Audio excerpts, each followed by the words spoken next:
দেখছেন সংবাদ সারাদিন, আপনাদের সঙ্গে রয়েছে আমি জহিতা। 23,30,000 ভোটারের নিষ্পত্তি, 23,30,000 বিবেচনাধীনের নিষ্পত্তি। অতিরিক্ত ভোটার তালিকায় থাকবে বাদ যাওয়া নাম, যুক্ত হওয়ার নামও থাকবে অতিরিক্ত ভোটার তালিকায়। নামের পাশে বাদ এবং যুক্ত হওয়া লেখা থাকবে। আজই রাজ্যে চলে আসছেন সমস্ত পর্যবেক্ষক, সাধারণ পর্যবেক্ষক, পুলিশ পর্যবেক্ষক এবং আয় ব্যয়ের পর্যবেক্ষক চলে আসছেন এবং 294 সাধারণ পর্যবেক্ষকও রয়েছেন। আমাদের সঙ্গে টেলিফোন লাইনে রয়েছেন আমাদের প্রতিনিধি সত্য সুন্দর ভট্টাচার্য। সত্য সুন্দর, কি জানা যাচ্ছে? এখনো পর্যন্ত যে বিচারাধীন 60 লক্ষ বিচারাধীন ভোটার রাজ্যে রয়েছে, তার মধ্যে 23,30,000 ভোটারের বিচারাধীন ভোটারের তথ্য যাচাই হয়েছে এবং নথি যাচাইয়ের পর সেটা নিষ্পত্তি করেছেন জুডিশিয়াল অফিসাররা, এমনটাই কিন্তু কমিশন সূত্রে জানা যাচ্ছে।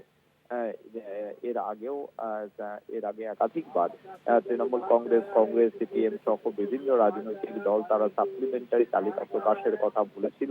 সেক্ষেত্রে এই নিষ্পত্তি হওয়া 23,30,000 ভোটার, তাদের প্রথম সাপ্লিমেন্টারি যে তালিকা, সেই তালিকায় এই ভোটারদের উল্লেখ থাকবে, এমনটাই কিন্তু কমিশনের তরফে জানানো হয়েছে এবং সেখানে এর মধ্যে এই 23,30,000 বিচারাধীন ভোটারের যাদের নিষ্পত্তি হয়েছে সাপ্লিমেন্টারি তালিকায়, তাদের কারা যুক্ত হচ্ছেন, এডিশন এবং ডিলিশন বলে আলাদা করে উল্লেখ থাকবে, চিহ্নিত করা থাকবে বলে কমিশন সূত্রে জানা যাচ্ছে।